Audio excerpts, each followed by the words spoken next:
Sabi naman ni Matibag na, oy, ano, sinabihan mo, ate, ala, ikukulong ka, pusasan ka, pakyo ni mong buhanga ka. Tawa ka ron. Hospital. PGH used to have 100 million a month.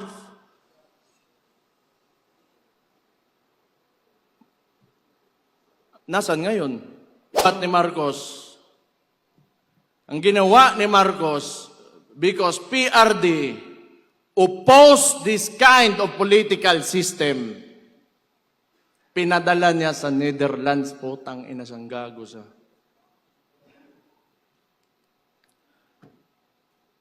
Mali and Niger had a joint statement that the ICC is an instrument of neo-colonial powers on the hands of imperialism. Tanawan ninyo, ano pang bumalik dito sa Pilipinas? EDCA sites.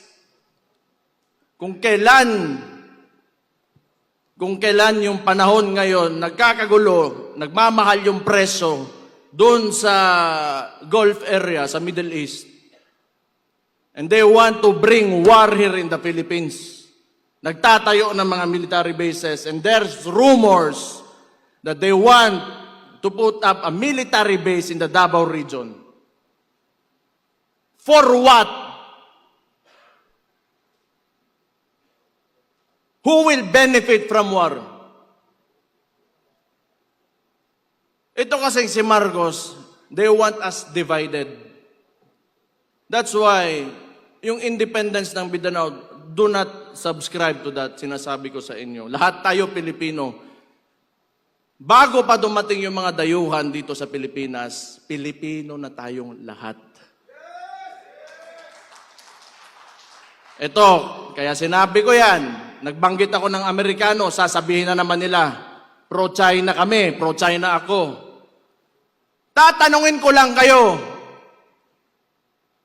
yung Scarborough Shoal na yan, it is documented in a cabinet meeting. Andun si Trillanes, si Ochoa, they were questioned by Enrile during the time of Aquino. Noong panahon ni PRD, may annexation ba? May expansion ba na nangyari sa China? Wala. And yet they accuse us. No. It's because si PRD wanted an independent foreign policy. That's why he was taken to the ICC.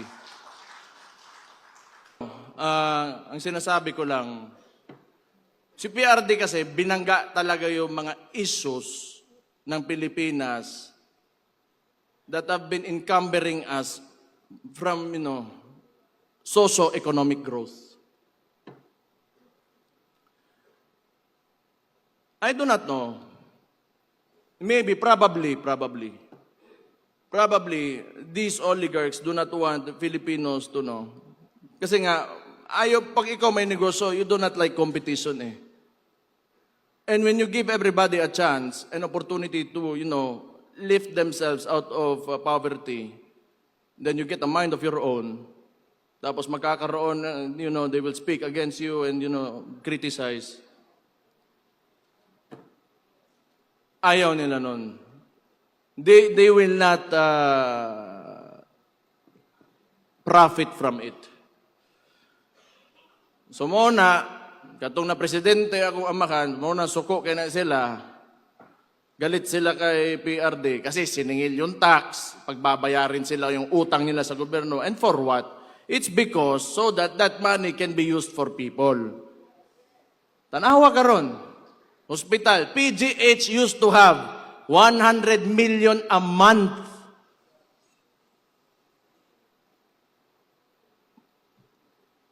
Nasaan ngayon?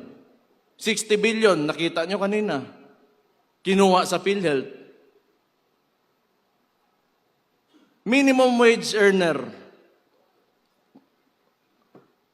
Kung magkasakit ka, bibili mo ng gamot. Ano pambili mo ng bigas ngayon? Ano pang gastos mo sa eskwelahan ng anak mo? Saan mapupunta ang pobre na Pilipino if the government will not deliver the basic services that they deserve?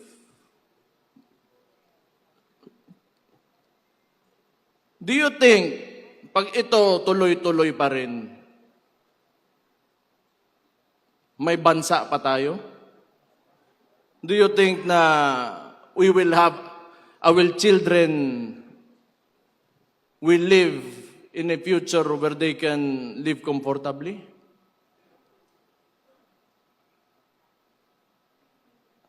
Tungod sa kwarta. Putang ina ng butangan na I hate that so much. It is the root of all evil. Kining mga congressman ba ni yes? Sige. Putang ina ninyong tanan.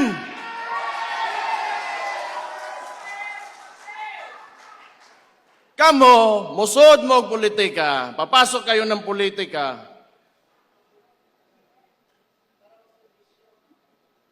Para mangwarta lang. Kwarta lang. Bakit nandyan pa kayo? Bakit? You just want yourself to, you want everybody to see that you have a better house, a better car, you are richer than anyone else in your community? Yan lang? Para sa kinabukasan ng bayan natin?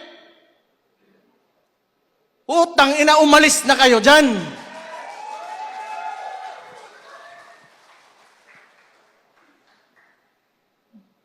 Utang ina ni mga tauhan ng yawa. Yun. Yun po si Mike Defensor. Ako man siguro ipapriso ani. Pero mauuna yan si Harold Respicio. Ako I'm really sick and tired of politics. Noon pa naman yan, before I naging vice mayor ako. Isa pang binalik ng adik na pangulo na sabi ng kapatid niya, hindi, kailangan ko i-put into para sasabihin naman ni Matibag na, oy, sinabihan mo, adik, ikukulong ka, pusasan ka, pakyo ni mong buhanga ka.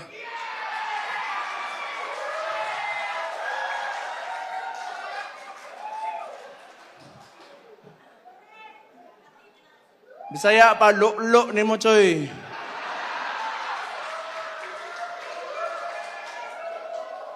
Tama si Mike. This is not even a silent martial law. It is martial law without declaring it formally. Ang dami nang nakukulong, may mga kaso, and for what? Because they opposed, the actions of the administration. Why? Is that so wrong? Kung ikaw, Presidente, that would be good information for you to fix your country. Because it could be right. It could be good for the country. Bakit ayaw mo ng oposisyon? Bakit ayaw mo na pagsabihan ka kung ano yung nangyayari sa lugar mo? Kasi baka kasama ka talaga sa nakaw. At ano sinabi? Hindi naman tayo magtataka. Lumabas na nga si Martin Romualdez. That was actually an admission that there are anomalies in the preparation of the budget. Ang sinabi niya lang, hindi siya ang mastermind. And who is higher than Martin Romualdez? Sino susunod? Sino paperman ng budget? Ferdinand Bongbong Marcos Jr. Adik Bangag. Sabi ng kapatid niya,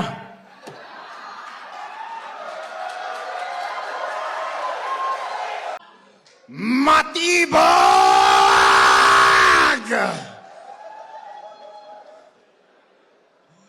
Matibag! Takot ba kayo kay Matibag? Oy, parang takot kayo, hindi kayo sumasagot. Takot ata kayong makasuhan eh.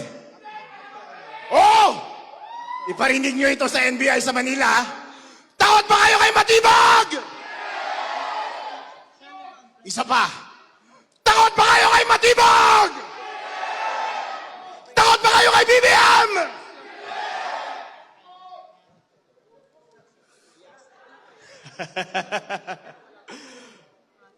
Huwag kayong matakot mga kapatid. Ako si Atty. Harold Respicio, Vice Mayor ng Reyna Mercedes Isabela. Galing sa Northern Luzon. At ang Northern Luzon ay solid Sara Duterte!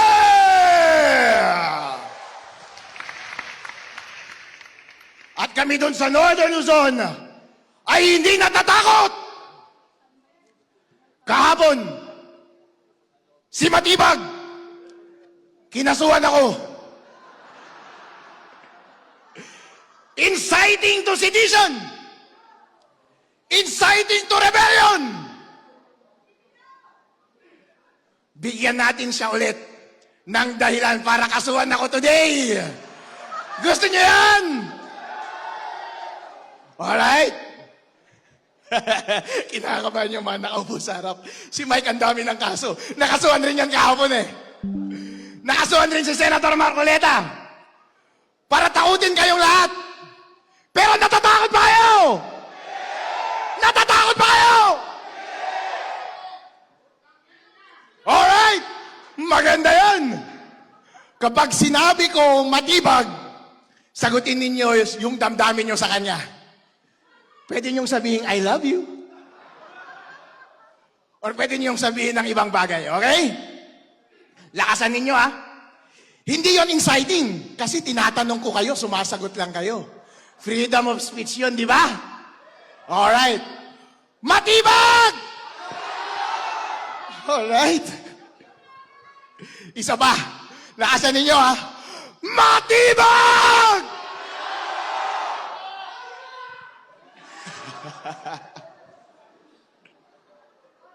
Gusto nyo next BBM? Alright, sagutin ninyo ang gusto natin gawin kay BBM. Ala, kinakabahan na sila. Ito, pwedeng illegal ito.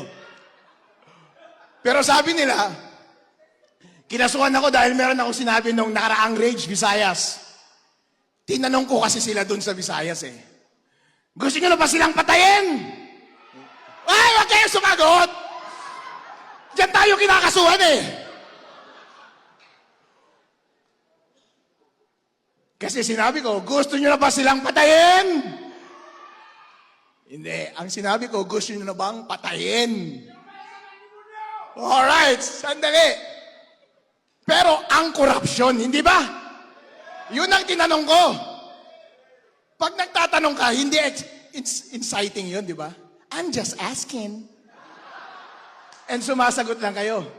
Okay? Ngayon, gusto kong sabihin ninyo, ang gusto nating gawin kay BBM. Alright. Gusto nyo? Alright. Wag lang patayin kasi yung patayin, illegal yun eh. Alright? Okay, handa na kayo. Lakasan ninyo. Iparinig nyo kay BBM. Hanggang matakot siya sa kanyang upuan. BBM! Alright. Isa pa. BBM! Okay. Alright. Halo-halo. Pwede. Walang kaso yun. Walang kaso yun.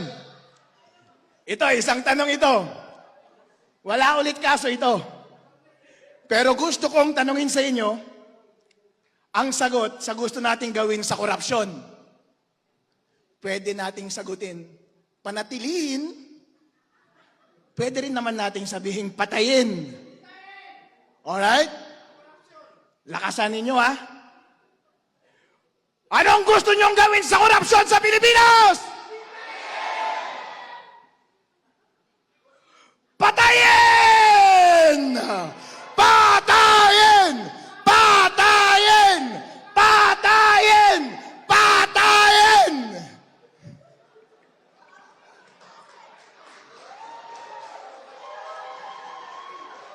Okay lang yan. Kapag may kakasuhan, ako naman ang kakasuhan eh. Handa naman akong makulong habang buhay. Sabi ko nga, handa akong magpakamatay eh. Hindi ba?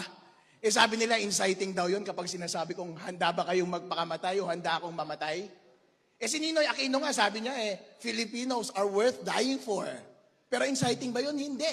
Dahil lahat kayo ay bayani at willing kayong magpakamatay para sa ating demokrasya! Kaya tinatanong ko kayo ulit, willing ba kayong mamatay? Yun. Mamatay na tayong lahat.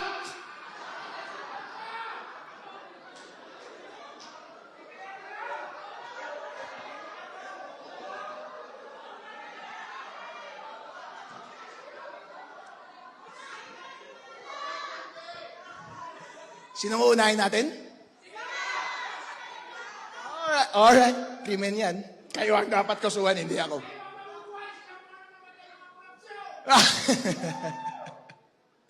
Okay. Mga kababayan, ito po ay ginagawa nila sa atin para tayo ay takutin. Pero karapatan po natin magsalita, hindi po? Hanggat hindi naman iligal ang ating ginagawa. Isa po akong abogado, alam ko ang sinasabi ko. Alam ko ang elements of inciting to sedition. Kapag ine-engganyo ko kayo, yun ang inciting. Pero kapag kayo ang sumasagot at tinatanong ko kayo, hindi inciting yun. Freedom of speech niyo yun. Kaya nila ako kinasuhan ay para tumahimik ako. Gusto nyo ba ako tumahimik? Gusto nyo ba ang tumahimik? Tatahimik ba tayo? Hindi po tayo tatahimik. Kayo po ang tunay na bayani ng ating lipunan ngayon.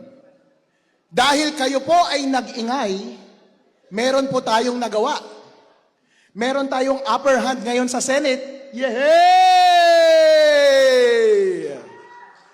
Imagine po ninyo, hindi kayo nagsalita. Hindi nila mararamdaman ang pulso ng taong bayan. Dahil ang taong bayan, sino ang gusto nilang presidente? Duterte! Duterte! Duterte! Di ba? Dahil narinig yon ng mga senator, bumaliktad sila. Pero kapag hindi po kayo nagsalita, talo na tayo sa Senate. At kapag kayo ay pagbibigyan, si Boy matibag ngayon at matatakot at tatahimik, yung kanilang istorya niya ang masusunod. At malina ang appreciation ng ating mga elected officials sa Senate. At baka isipin nila gusto natin ng impeachment. Gusto ba natin ng impeachment? Gusto ba natin ng impeachment? Ayun. Kaya magpatuloy po kayo sa pag-iingay. Huwag po kayong papatibag kay matibag. Alright? Atin pong suportahan si VP Sara Duterte hanggang matapos yung impeachment process. At ipagdasal natin sa Panginoon na hawak natin ang mayorya until then. At makakaasa tayo ng susunod na maging Pangulo ng Pilipinas ay si VP Sara Duterte!